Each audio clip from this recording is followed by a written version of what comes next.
Hola a todos, ¿cómo andan?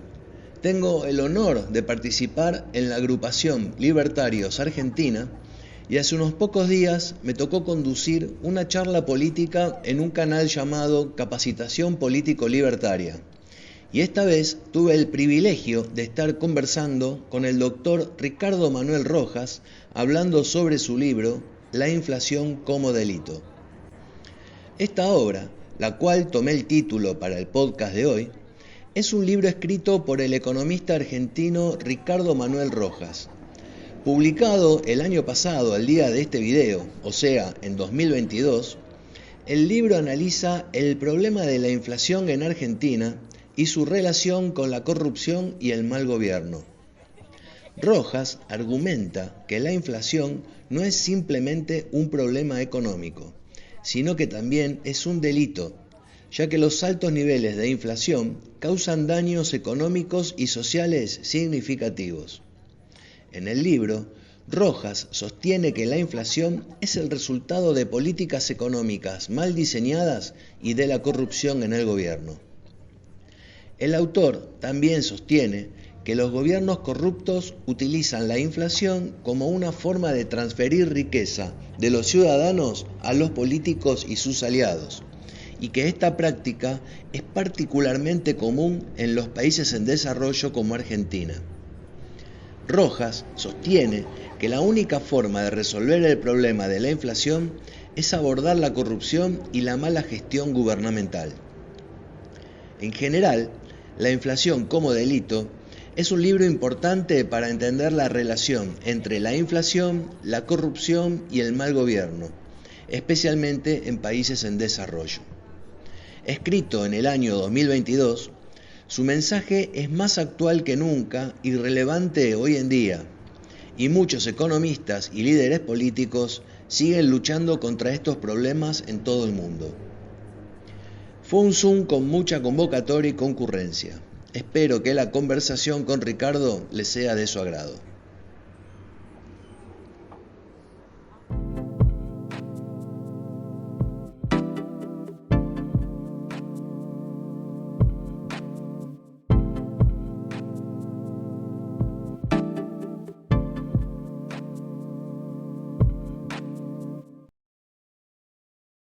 Bueno, buenas noches. Ahora sí vamos a dar comienzo a esta charla de capacitación política libertaria de CPL. Hoy tenemos el honor y el privilegio de contar con Ricardo Manuel Rojas desde Guatemala. ¿Digo bien, Ricardo? Exacto, exacto. Estás allá. Bueno, ¿quién es Ricardo Manuel Rojas? Bueno, abogado, egresado de la Universidad de Buenos Aires, la UBA, doctor en Historia Económica en la Escuela Austríaca de Economía y autor de numerosos ensayos y más o menos 19 libros. Muchos de índole, por lo que veo, muchos de índole judicial, otros de índole política. Tenés un libro llamado El pensamiento de Ayn Rand, ¿no, Ricardo? Sí. Otro libro titulado Resistencia no violenta a regímenes autoritarios de base democrática, ¿sí? Y hoy vamos a hablar sobre uno de tus libros, titulado La inflación como delito. Darle la figura de delito a este tema inflacionario que encima más, o sea, como nos ataca a nosotros, Argentina, no ataca tanto como a nosotros que lo estamos padeciendo acá. Bueno, gracias Ricardo, una vez más. Un placer.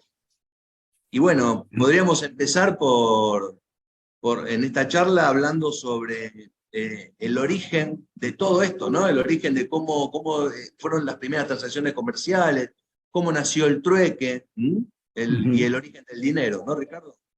Sí, yo creo que para entender la inflación hay que empezar entendiendo lo que es el dinero y lo que son los precios, para luego avanzar justamente en el concepto de inflación, que es un concepto que fue distorsionado a propósito por los políticos durante buena parte de la historia, y un poco de eso podemos hablar. Y como vos bien decís, el punto de partida debería ser precisamente cómo se origina el dinero. El dinero se origina prácticamente con la sociedad misma, ¿no? Porque En definitiva, cuando se hacen más complejas las relaciones sociales y la gente empieza a encontrar formas de producir cada vez que generan excedentes, digamos, se produce una modificación en lo que originalmente es el clan, ¿no? De los clanes primitivos, las familias, donde en realidad cada uno tenía una función dentro del grupo familiar y hacía lo que tenía que hacer, y lo que se producía se consumía dentro del clan. En la medida en que se fueron encontrando mecanismos para producir más, ¿no? Cuando el cazador se especializó y empezó a cazar mayor cantidad de animales, cuando alguien descolló como artesano produciendo armas para cazar más rápido, o para desollar pieles, o lo que fuere, empiezan a generar excedentes. Y lo que ocurre es que así surgen los mercados primitivos, esto es, ya no se utiliza lo que se produce para el consumo interno de la familia o del grupo, sino que se empieza a intercambiar excedentes de uno por excedentes de otro. Por supuesto que estos intercambios originalmente eran trueques, pero el trueque tiene muchos problemas, porque uno tiene que encontrar exactamente la persona que quiera lo que yo estoy ofreciendo. El trueque es muy limitado en ese sentido. Cuando los productos que se llevan al mercado empiezan a ser cada vez más elaborados, empieza a ser más difícil encontrar aquel que tenga lo que yo necesito para entregarle lo mío. Entonces, los comerciantes más avispados se dieron cuenta que había una cantidad, que había ciertos bienes que eran generalmente aceptados por todos, que aun cuando yo, comerciante, no quiera específicamente ese bien, estoy dispuesto a aceptarlo para poder entregar el bien mío a cambio. Y entonces esos comerciantes comenzaron a llevar esos bienes aceptados generalmente, empezaron a llevarlos al mercado para facilitar sus propios intercambios. Y así nace la moneda. La moneda nace alrededor de bienes de aceptación generalizada que normalmente tenían ciertas características, ¿no? Cuanto a que eran divisibles, que eran no perecederos, que tenían amplio por unidad. Y los comerciantes comenzaron a acostumbrarse a la existencia de estos medios de intercambio que facilitaban el comercio. Así nacen las monedas, que originalmente fueron justamente bienes de consumo: el cuero, la sal, el tabaco u otros bienes de uso cotidiano, eventualmente el ganado para transacciones más importantes. Y con el tiempo, la evolución fue generando que los metales, sus características, fueran, digamos, preferidos frente a los otros bienes. Y con el tiempo, los metales preciosos, de modo que por un largo proceso evolutivo se llegó al oro, la plata, el cobre como los bienes preferidos por sus características para hacer moneda. Ricardo, hasta ahora estás hablando de transacciones entre particulares prácticamente, ¿no? Todavía no estamos metiendo la pata de la política en este tema, que es cuando empieza a deformarse un poco este mecanismo tan, no digo perfecto, pero más allá de los inconvenientes que tenía un sistema de trueque, en los sistemas de trueque es bien sabido que no había inflación. Exacto. Podía subir un precio, pero bajaba el otro. ¿No? Exacto. Bueno, la primera intervención fuerte del Estado justamente aparece con las monedas metálicas, ¿verdad? ¿Por qué? Porque los monarcas o los gobernantes se arrogan la facultad de acuñar la moneda. O sea, los comerciantes tenían un problema, y es que cuando recibían una moneda no estaban completamente seguros de si tenía la cantidad de metal precioso que tenía que tener, y tampoco de cuál era el peso que tenía. Entonces, el gobernante dijo, no se preocupen, yo les abarato costos, yo me voy a encargar de hacer eso.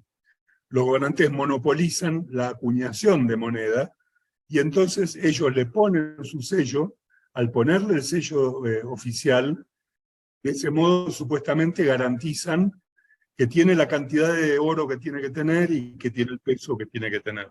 Ahora, cuando ocurre esto, algunos gobernantes se dan cuenta de que la gente empezó a aceptar las monedas por el cuño, más que por la moneda en sí mismo.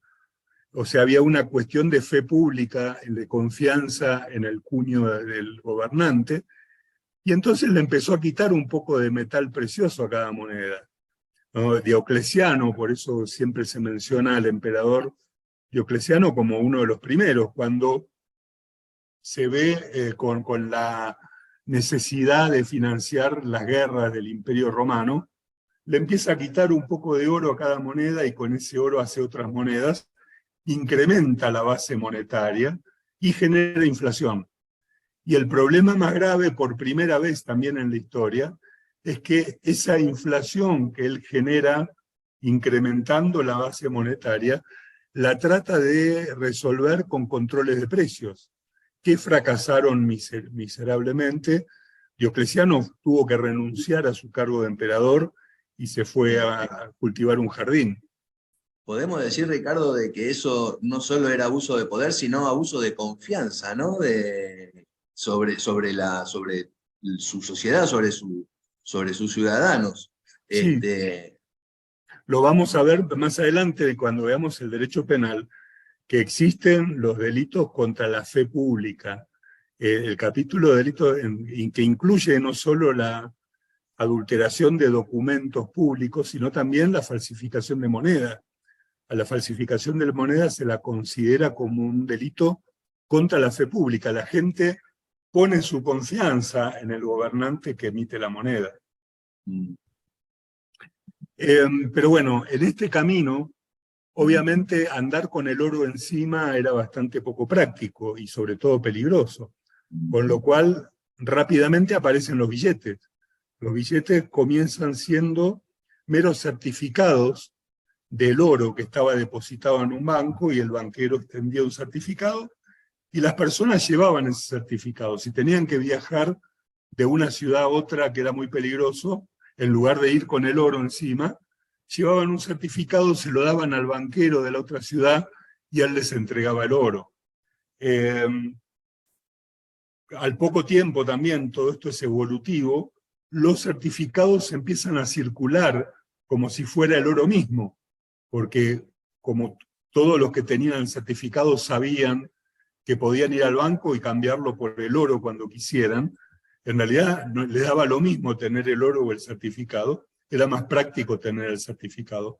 Así nacen los billetes que representan originalmente al verdadero dinero, que es el oro que está depositado en los bancos.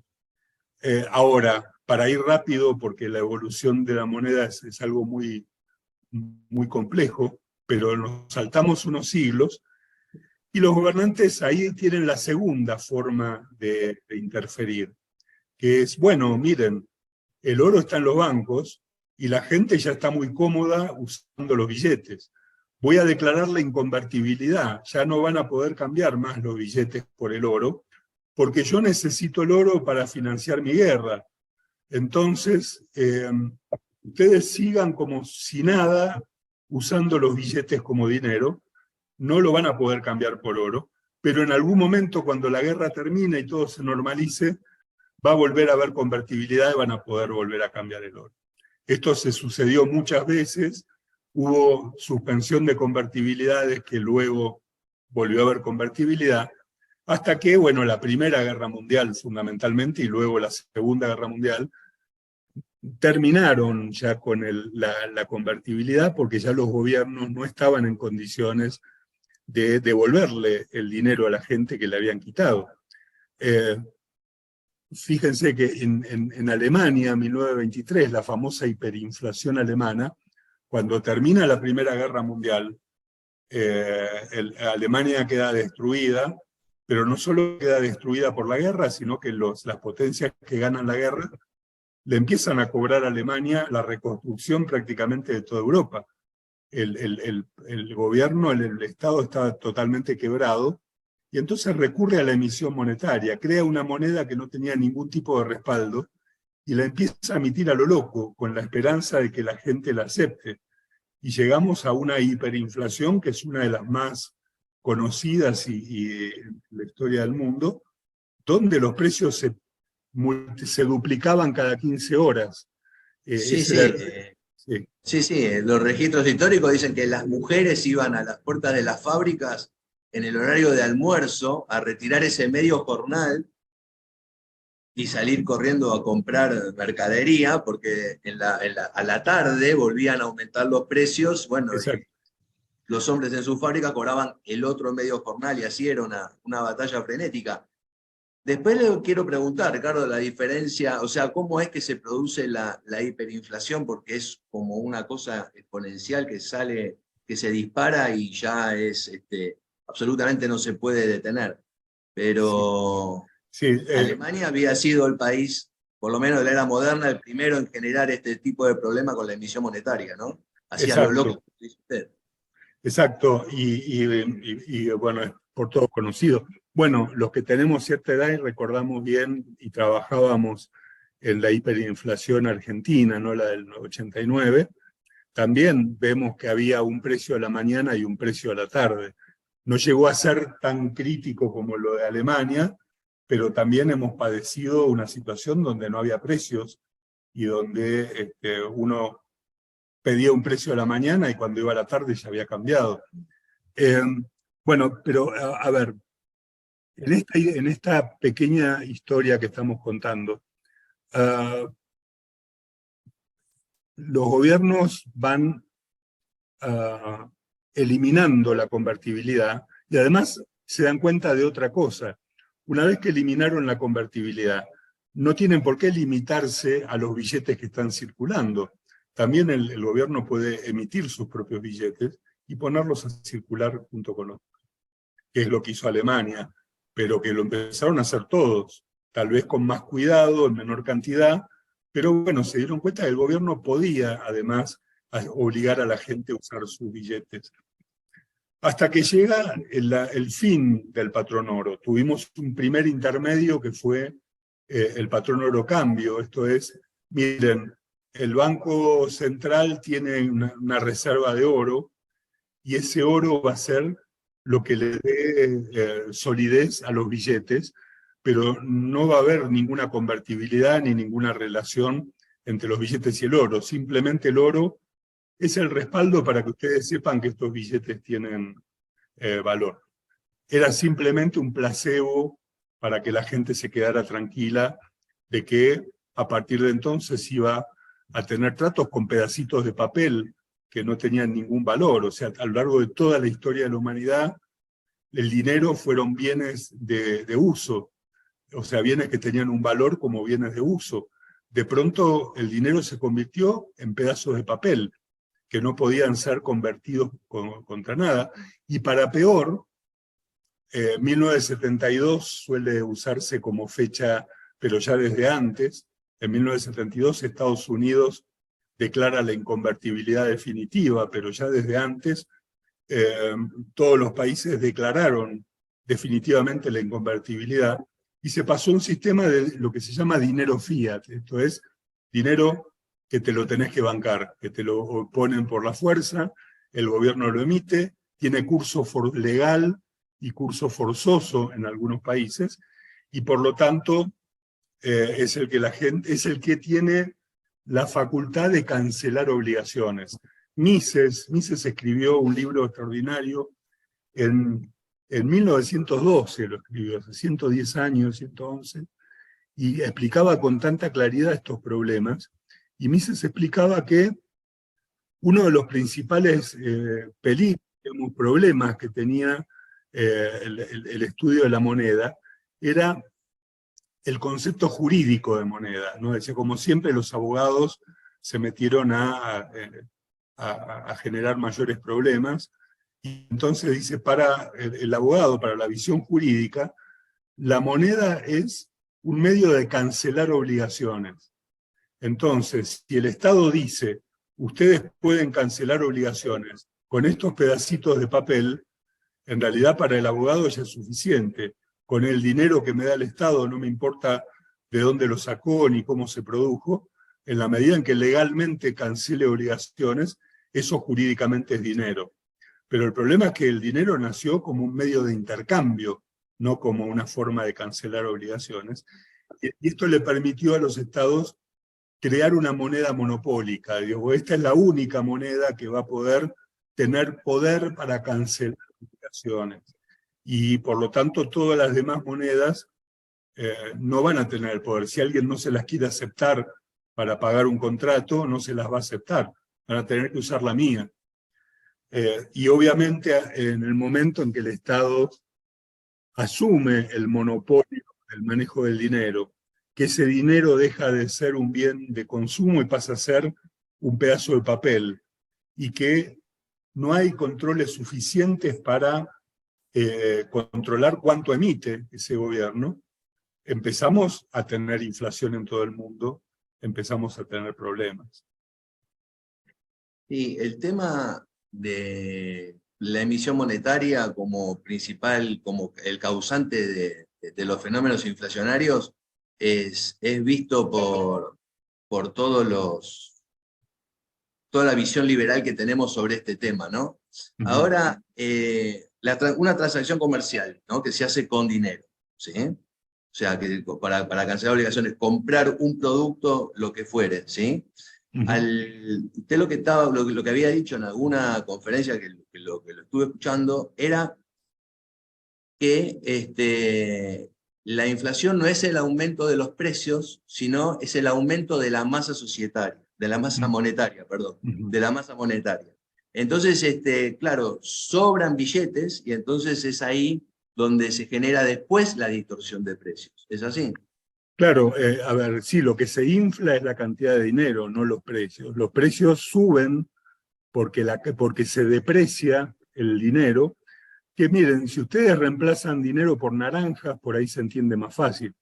Ustedes tienen 4 naranjas en la sociedad y cada naranja tiene un precio.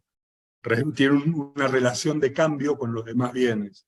Ahora, si un día ustedes, en vez de tener 4 naranjas, tienen 4.000, la relación de cambio de cada naranja con respecto a los demás bienes se modifica. Es decir, ustedes van a poder adquirir muchas menos cosas con cada naranja.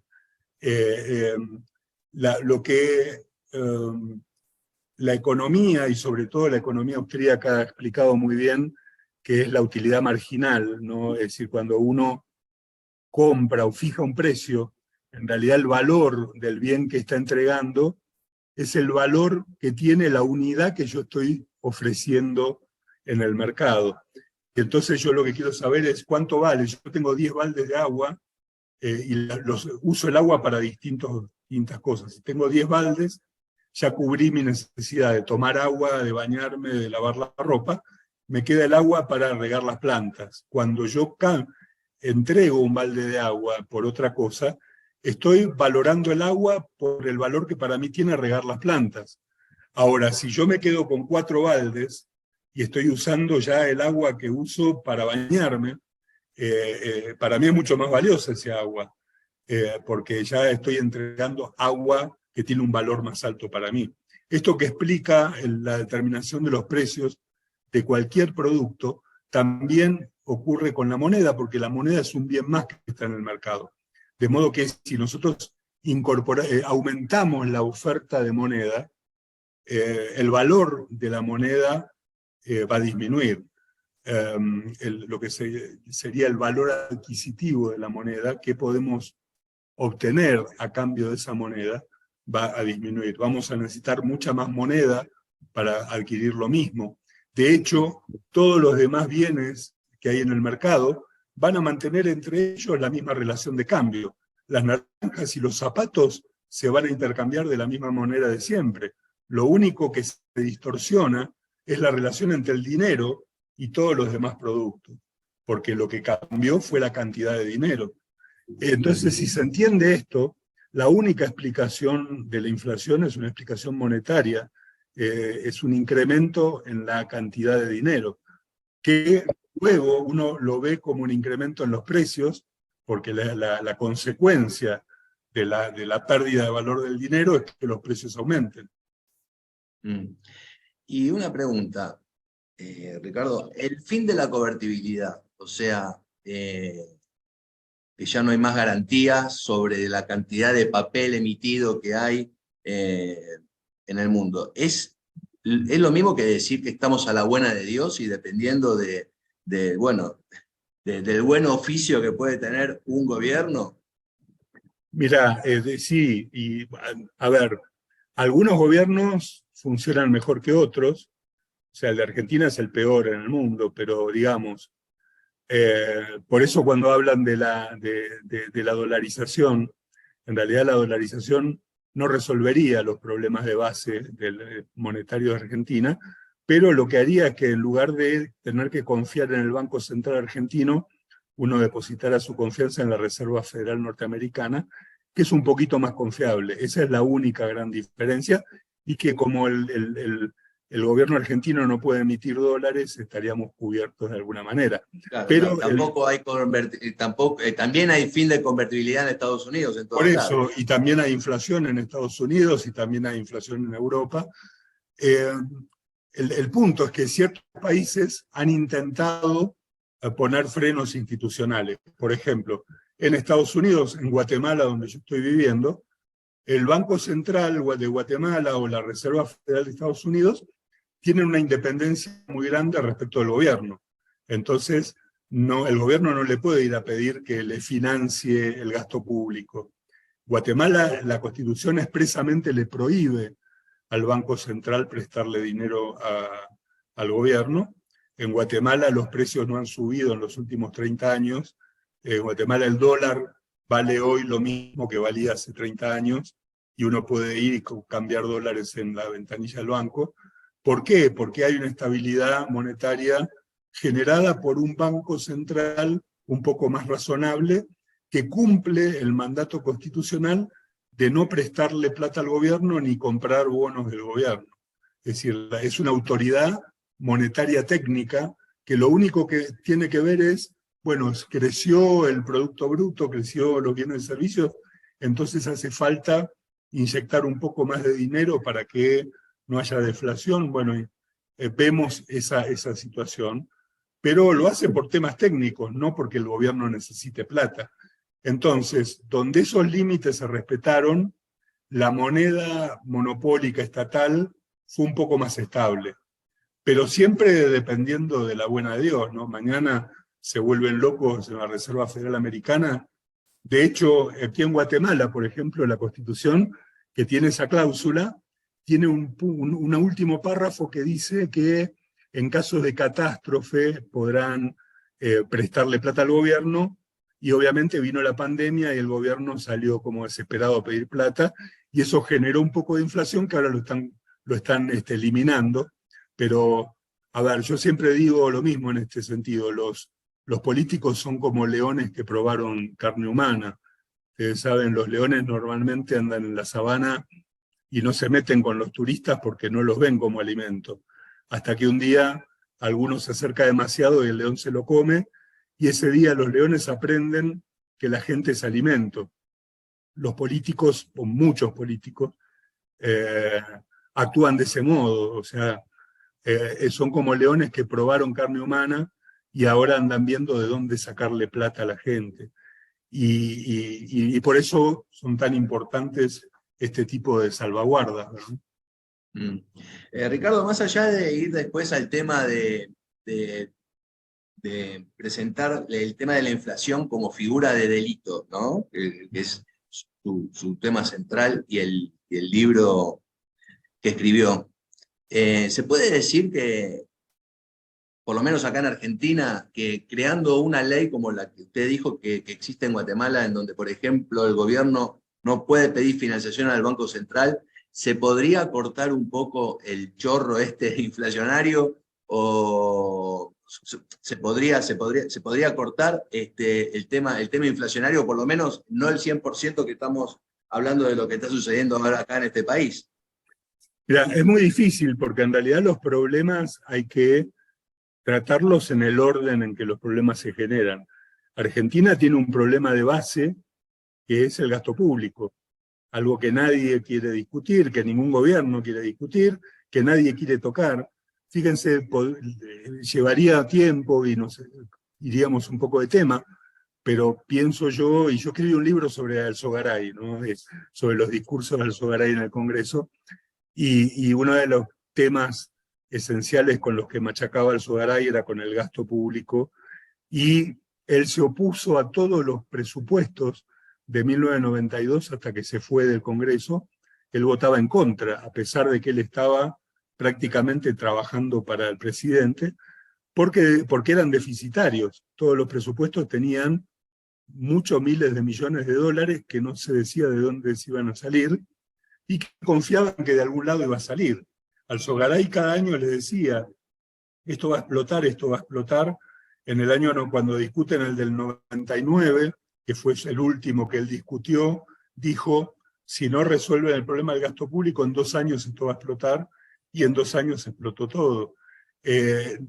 ¿Por qué? Porque mientras el problema no era solo la convertibilidad y tener el dólar, por ejemplo, como limitación, sino que el gasto público seguía creciendo. Entonces, no podían emitir, porque la ley de convertibilidad se los impedía, pero pedían créditos, y un día toda esa bicicleta financiera explotó en el 2021. Hoy en Argentina, por un lado, no creo que ningún gobierno aceptara limitaciones a las facultades de emitir, porque sería como dispararse en un pie, mientras no baje el gasto público. Porque hoy estamos prácticamente en default, no podemos pedir más plata.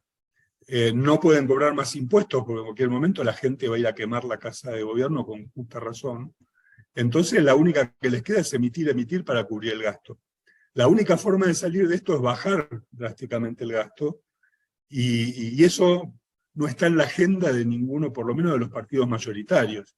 Exacto. Entonces, sea la dolarización, sea una limitación para que en la emisión monetaria o lo que querramos pensar, podría funcionar, pero en la medida en que se baje drásticamente el gasto. Milton Friedman tiene una frase muy buena, él dice que hasta el siglo XIX había como 2 cláusulas no escritas que estaban basadas en el patrón oro, ¿no? Él decía, por un lado, los presupuestos no pueden ser deficitarios. ¿Por qué? Y porque el gobierno no puede emitir oro, y por lo tanto, si planea gastar más de lo que va a recaudar, va a tener un problema. Entonces los políticos tenían presupuestos equilibrados. Y el otro principio era que el Estado no puede crear dinero, porque el dinero era el oro, había patrón oro. En cambio, decía Friedman, a partir de que el Estado se liberó del patrón oro, ha podido emitir lo que quiera y por lo tanto endeudarse como quiera, porque después lo paga emitiendo. Y él proponía entonces 2 cláusulas constitucionales para ponerle limitaciones al gobierno federal en esos 2 temas. En los países más serios, estas limitaciones más o menos funcionan, pero en países que no son serios y que son institucionalmente débiles como Argentina, los políticos le pasan por encima a estos límites. Ricardo, los políticos siempre le echan la culpa de la inflación a factores internos, factores externos. Factores internos pueden ser los empresarios, el mercado, la oligarquía, un montón de ese tipo de excusas. Y factores externos, bueno, puede ser los precios de los commodities, ahora resulta que la guerra de Rusia, puede ser, bueno, fue hace 2 años o 3 años ya el COVID, y usted está haciendo la figura de la inflación como delito. hay una gran diferencia, como que los políticos se excusan de todo, que la inflación, más allá de que no la puedan evitar, es un factor externo y usted la quiere configurar como delito.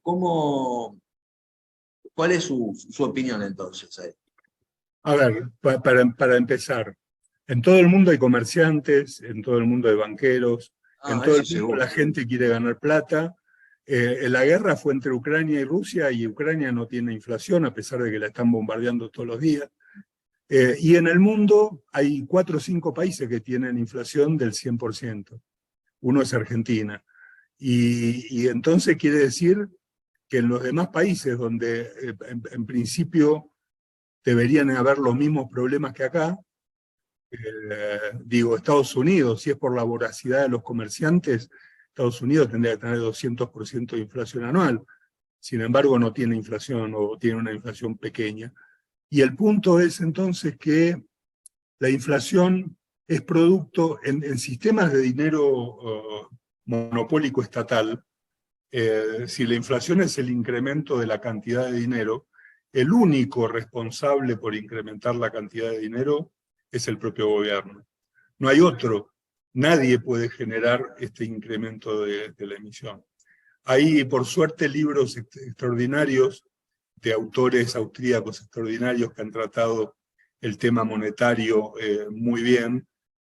Por ejemplo, Henry Hazlitt explica, mire, cuando los economistas, que en realidad no son economistas, ahí yo creo que cuando el economista sale a dar argumentos políticos, deja de ser economista y se convierte en político. Entonces muchos teóricamente técnicos que salen a dar explicaciones políticas, en definitiva no están hablando como economistas, están hablando como políticos. Y entonces cuando hablan de temas tales como la velocidad de circulación del dinero como causa de inflación, casi le dice, mire, es al revés. La circulación del dinero no es causa de inflación. El dinero circula más rápidamente porque la gente le tiene miedo a la inflación, desconfía de la moneda y se la quiere sacar de encima, y por lo tanto apenas la recibe la gasta. Y cuando en los países donde hay desconfianza en la moneda, la gente la gasta, pero la desconfianza en la moneda está dada porque el Estado está haciendo un mal manejo de la cantidad de moneda. De modo que si llegamos a la conclusión, esto en el libro está explicado en muchas páginas, pero si llegamos a la conclusión de que el único responsable del incremento de la cantidad de dinero y por lo tanto de inflación es el gobierno, por lo tanto el gobierno debería tener responsabilidad política, responsabilidad administrativa, responsabilidad civil y responsabilidad penal en el tema de la inflación. Y básicamente aquellos funcionarios que tienen la responsabilidad de manejar la moneda. Porque hay un gran distractivo que se está dando mucho en estos tiempos, y es el tema de los delitos, de los actos políticos no judiciables. ¿No? Cuando el gobierno dice los actos políticos no pueden ser sometidos a la justicia, y por supuesto el manejo de la moneda es un acto político. Eso es mentira, es decir, los funcionarios del gobierno cumplen funciones y son responsables por las funciones que cumplen. Si un funcionario malversa caudales públicos que tiene que administrar, va a terminar preso. Pregúntenle a Cristina si no terminó condenada. Hay un montón de delitos que los funcionarios cometen. ¿Por qué? Porque tienen obligaciones establecidas por la ley, tienen límites establecidos por la ley y violan esos límites. Y si los violan, cometen delitos. De modo que la responsabilidad penal de los funcionarios por dos figuras básicas, ahí en el Código Penal hay dos figuras básicas residuales que además se complementan con otros bienes jurídicos dentro de los delitos contra la administración pública, que son el incumplimiento de los deberes del funcionario público y el abuso de autoridad. Son dos caras de una misma moneda. O sea, el funcionario que no hace lo que la ley le obliga a hacer, o el funcionario que hace más de lo que la ley le permite hacer, ambos son delitos en el Código Penal. y además son la base de muchos otros delitos. De modo que la responsabilidad penal por emitir mayor cantidad de dinero del permitido debería ser un delito. Y acá hay una salvedad que hacer. Previamente a crear la figura penal, hay que establecer en una ley, que podría ser digamos, la ley orgánica del Banco Central, cuáles son los límites objetivos que debe tener el Banco Central para emitir moneda. Aquí hay varias opiniones de varios autores, pero más o menos todos apuntan un poco a lo mismo, ¿no? La moneda solo puede incrementarse en la medida en que la demanda del mercado, y esto es que haya más crecimiento económico sostenido que haga que la relación entre la cantidad de moneda y la cantidad de bienes y servicios requiera un poco más de moneda. Esa es una decisión técnica que solo el Banco Central la puede hacer. Friedman, por ejemplo, para evitar problemas, él proponía un número, decía, entre 3 y 5% al año se puede incrementar la cantidad de moneda, porque esa es más o menos la tasa de crecimiento del Producto Bruto, medianamente, años que crece mucho más, años que podrá crecer un poco menos, pero tenemos que poner un criterio objetivo. Una vez que el criterio objetivo está, si el funcionario del Banco Central autorizado para emitir moneda ordena o autoriza emitir más de lo que está autorizado, está cometiendo un delito. Y el funcionario del Poder Ejecutivo o de cualquier organismo que recibe ese dinero a sabiendas de que es espurio, es decir, que fue emitido de más, y lo pone a circular pagando sueldos o lo que fuere, también comete el delito. Sería la responsabilidad penal de los funcionarios por generar este problema, que tiene consecuencias gravísimas para la gente, ¿no? Si aquí hay 3 bienes jurídicos del Código Penal que están siendo lesionados. Obviamente el derecho de propiedad. La inflación es una forma perversa porque, en definitiva, no es un robo o un hurto porque no le están quitando su dinero materialmente. No es una estafa porque no hay un ardid que genere una disposición patrimonial, pero sin embargo es como un acto de prestidigitación donde de repente los 100 pesos que uno tiene en el bolsillo pasan a valer 80. Y es como si le estuvieran robando 20 pesos, pero de una forma distinta a las otras formas de delitos contra la propiedad. Por eso la necesidad de una figura específica. También están los delitos contra la administración pública, como decíamos, los funcionarios que emiten dinero sin respaldo o sin autorización están violando sus deberes de funcionarios públicos, y además hay delito contra la fe pública, y como algunos penalistas, viejos penalistas europeos decían, es una fe pública rara, porque en realidad no es que yo confío en el gobierno, no me queda otra, yo estoy obligado a confiar en el gobierno, de modo que si yo estoy obligado a usar la moneda que ellos me dan, no porque confíe, porque es la de Cristina Kirchner, sino que la ley me obliga a usar esa moneda, en definitiva, violar esa fe pública en la moneda es un hecho gravísimo que tendría que tener penas muy altas.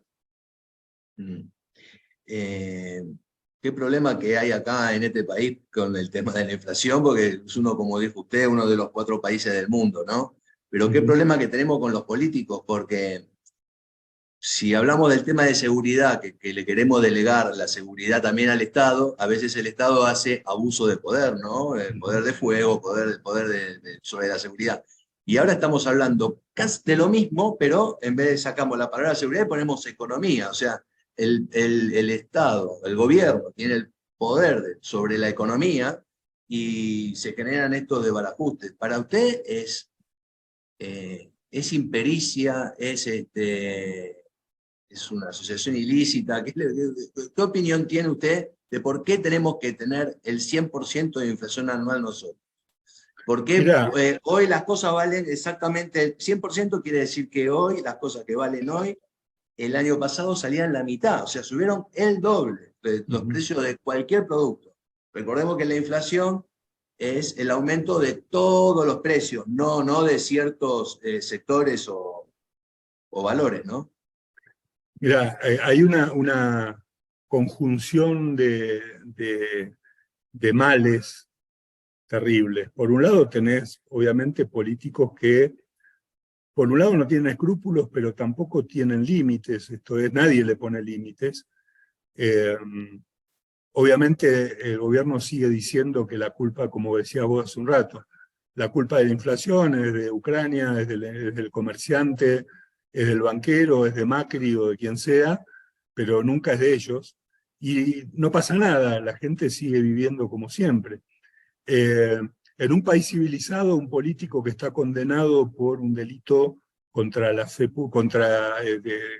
la administración pública, por malversación, administración fraudulenta, como Cristina o lo que fuere, no podría ser candidato nuevamente. Pero en Argentina no solo el problema es que sí puede ser candidato, sino que la gente va y lo vota. Entonces el problema no son solo los políticos, el problema somos todos. Los políticos se aprovechan de que la gente los deja robar. Y entonces roban o hacen mal las cosas, gastan más de lo que pueden gastar y después ven cómo lo resuelven, no se hacen problema. Cuando Macri estaba en campaña en el 2015, cierta vez dijo, la inflación es un problema que muy sencillo, eso se resuelve en 2 patadas, no es un problema la inflación. Yo me alegré porque pensé que había entendido cuál era el problema de la inflación y que básicamente es muy sencillo. Lo único que hay que hacer es bajar rápidamente el gasto público y dejar de emitir. Y pensé que iba a hacer eso. Obviamente no lo hizo y obviamente no pudo resolver ningún problema vinculado con la inflación siguió creciendo. ¿Por qué? Porque probablemente él se dio cuenta al pasar del gobierno de la ciudad, que es como gobernar Disneylandia, a el gobierno de la nación, se dio cuenta que había un montón de privilegios, intereses, sectores, sindicalistas, gobernadores, empresarios, que no son empresarios, exacto, corporaciones de todo tipo, que no iban a alargar un solo privilegio y que le iban a quemar el gobierno si intentaba modificar algo. Entonces, si vos me preguntás qué se hace con la inflación, obviamente la inflación no se resuelve del modo en que los políticos proponen, o sea, con controles de precios, con controles de tasas de interés en los bancos. Al contrario, esto solo se resuelve bajando el gasto público. Y los políticos no quieren bajar el gasto público, no quieren por un lado y otros no pueden. Yo creo que Macri tal vez al principio ya pensado que él iba a querer bajar el gasto y después se encontró que había privilegios que no podía tocar y por lo tanto no lo pudo hacer. Entonces el gran desafío que tenemos, por un lado, es que los argentinos se convenzan de cuál es el problema y que no voten más políticos corruptos, populistas, mentirosos, estafadores y ladrones. Y que empiece... A ver, cuando se produjo la hiperinflación de Alfonsín y vino Menem y después de algunos tumbos, armó todo ese plan que era por un lado la convertibilidad, pero la convertibilidad era lo menos importante de todo. Lo importante del gobierno de Macri fue privatizar, sacarse de encima un Estado elefantiósico, regular la economía, vender, digamos, achicar el tamaño del Estado. Si Menem hubiese acompañado ese proceso con una rebaja del gasto público, el país hubiera, pero florecido. El problema, como se lo planteaba Alzogaray año tras año, era que mientras se vendían empresas públicas, en lugar del dinero usarse para rentas generales y para ir bajando poco a poco el gasto público, venían los sindicalistas, los gobernadores y los privilegiados a gastarse la plata de las privatizaciones. Y entonces nunca alcanzaba la plata, los presupuestos eran deficitarios. Si fueron deficitarios en aquel momento donde se podía haber hecho una gran transformación del país, que no se hizo. Hoy estamos en una situación muchísimo peor. Y encima con políticos que son mucho peores, ¿no? Es decir, peronistas y de Juntos por el Cambio, ambos, cuando uno escucha las propuestas incluso de esa parte de la oposición, se encuentra con que muchos de los dirigentes tampoco entendieron de qué se trata el problema. Ricardo, más allá de que el remedio principal es tratar de bajar el gasto público, vamos a hablar de Argentina, ¿no? Con esta inflación que tenemos hoy del 100%, 102 anual, ¿no? Más allá de que el remedio principal sea, bueno, muchachos, bajen el gasto público ya, hay distintos tratamientos o recetas. También, por ejemplo, hay gente que está diciendo de cerrar el Banco Central, de eliminar el Banco Central, y otros como por ejemplo usted que dice esa ley en donde el gobierno no puede pedirle financiamiento al Banco Central, pero por otro lado también usted habló en una conferencia sobre la libre circulación de monedas. ¿Cuál le parece a usted de estas tres o más que usted proponga, la más conveniente, más allá del remedio principal que es ya mañana bajen por favor el gasto público? Sí, mira, hay muchas medidas que se pueden tomar que no son excluyentes, se pueden tomar todas juntas y sería bueno. Es muy cierto lo que vos decís de la competencia de monedas.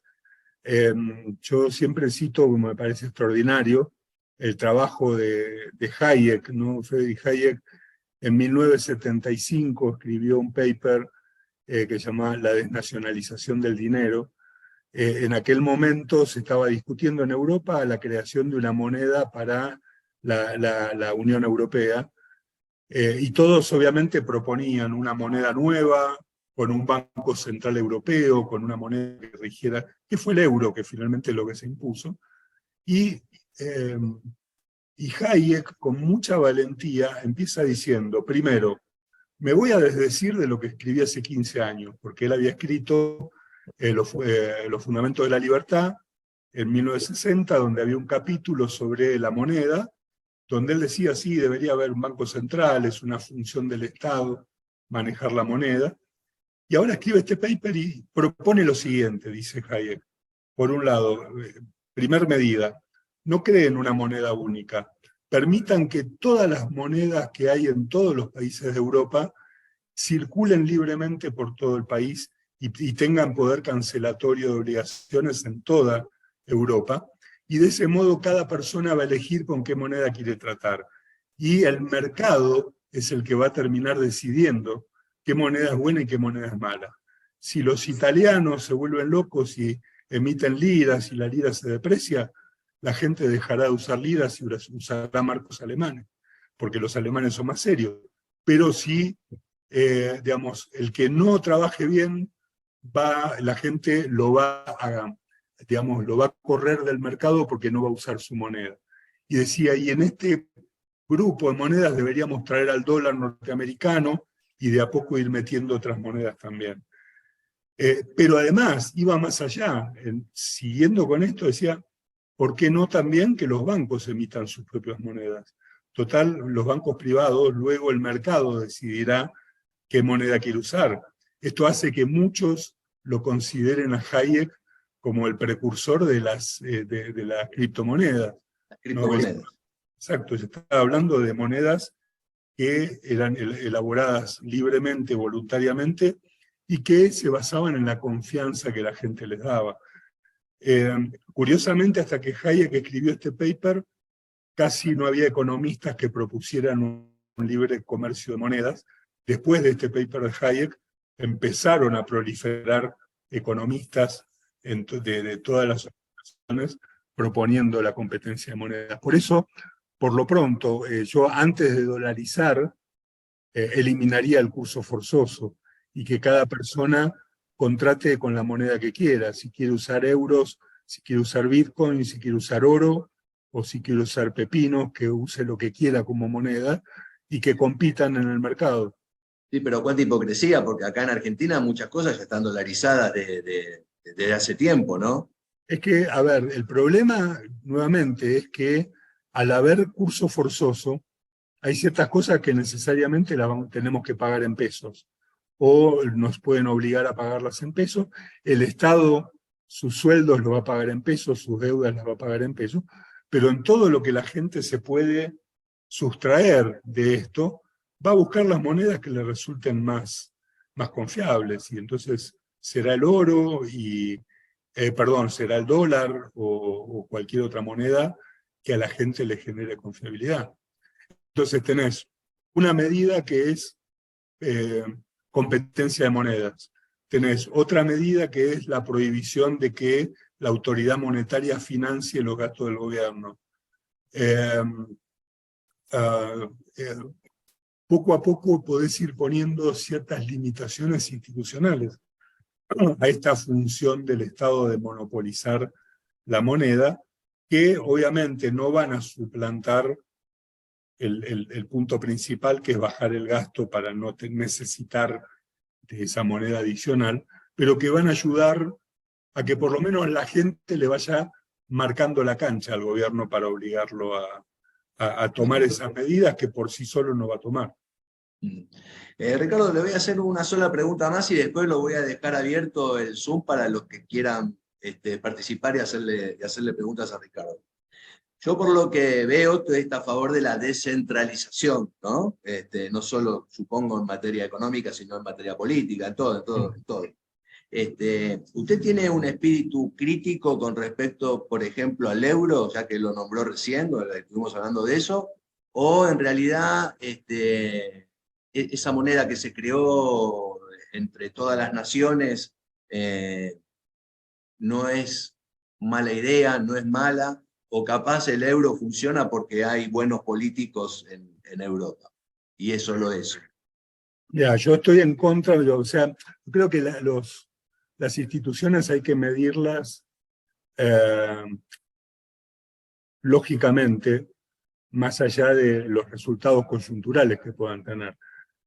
Obviamente, si el Banco Central lo manejan los alemanes, como ha pasado durante mucho tiempo, el Banco Europeo, por ahí tienen un poco más de cuidado al momento de hacer las cosas. Si mañana lo manejaran los griegos, se incendiaría Europa. Pero el punto es que, a ver, mirá lo que me pasa el año pasado en cuestión de menos de un mes. Me fui a España en junio del año pasado. En España no se hablaba de otra cosa de que cómo habían subido los precios y que la inflación y qué sé yo, y decían, miren, en un año hemos tenido un 8% de suba de precios en España. Luego vuelvo a Buenos Aires y voy a la Fundación Naumann a una charla, hablo con el director de la Fundación Naumann aquí, y me dice, acabo de volver de Alemania, están todos locos porque en Alemania los precios han subido un 8% en un año. Entonces yo le decía, miren, Alemania y España, dos países totalmente distintos en muchas cosas.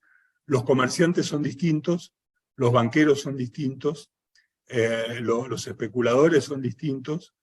Sin embargo, los dos tienen la misma inflación, porque la inflación, el producto de la inflación, no lo tienen que ir a buscar ni al supermercado ni al banco, lo tienen que ir a buscar a su Banco Central Europeo, que es el que emitió un 8% más de plata y hizo que los precios subieran en todos los países por igual. Creo que el monopolio monetario es malo siempre, aun cuando, obviamente, como decíamos hoy, es preferible la Reserva Federal de Estados Unidos que el Banco Central de Argentina, pero el principio del monopolio estatal del manejo de la moneda creo que es malo siempre. Si en Europa hubiera competencia de monedas, como proponía Hayek, probablemente podrían resolver mejor los problemas. Bueno, me quedo con lo que dijo sobre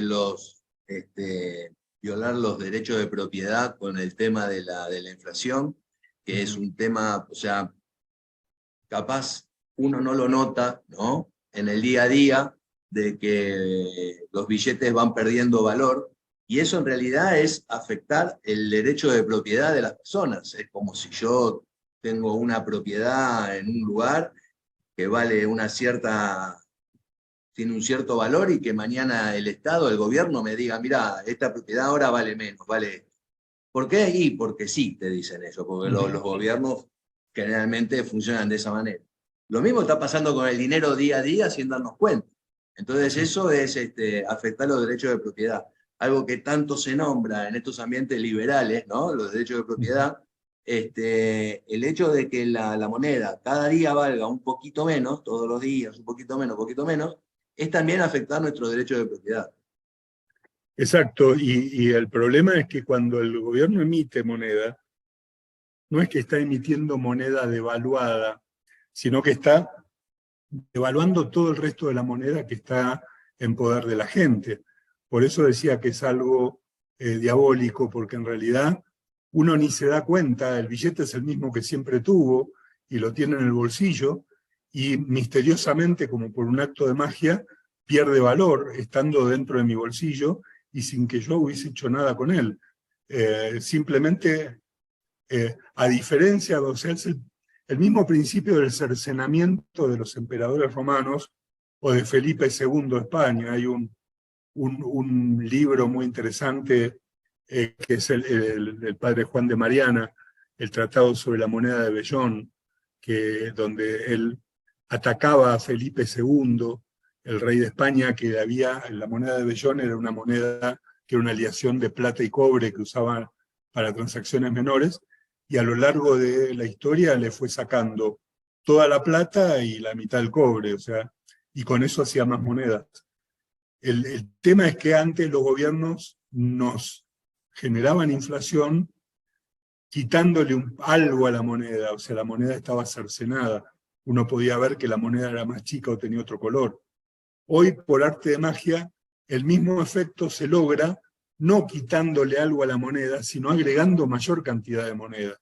Por eso es tan perverso, uno no se da cuenta, porque uno no tiene el control de los billetes que circulan, y por lo tanto es una violación de derechos de propiedad terrible, por un método que es muy difícil de que la gente lo pueda ver. Preguntas. Fran, vas manejando en el chat, a ver. Ahí te pasé.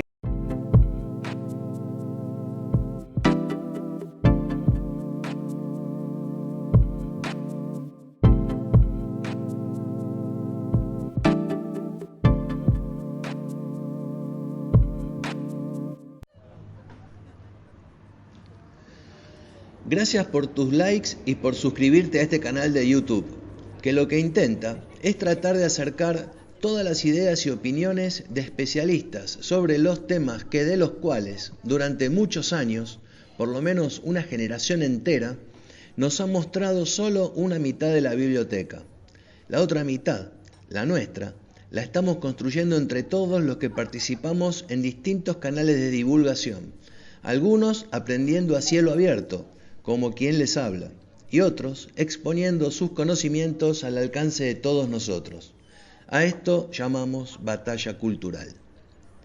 En mi ciudad he visto adentrar a distintas escuelas secundarias a lo largo de todo un año cartulinas y pancartas en sus paredes y sus aulas diciendo que el capitalismo es malo, fuera el liberalismo, y distintos mensajes de apoyo a todos los espacios colectivistas y progresistas. Se ha convertido esto que les estoy diciendo como algo normal. Los chicos salen absolutamente convencidos de estas ideas, ya que se lo están diciendo sus mismos profesores. ¿A ustedes les parece bien que se les inculque una ideología dentro de una escuela? ¿A quién nos parecemos? ¿Qué hemos hecho en todos estos años? Hombres y mujeres libres, es un verdadero placer hacer este programa. Y sembremos entre todos las semillas de las ideas libertarias.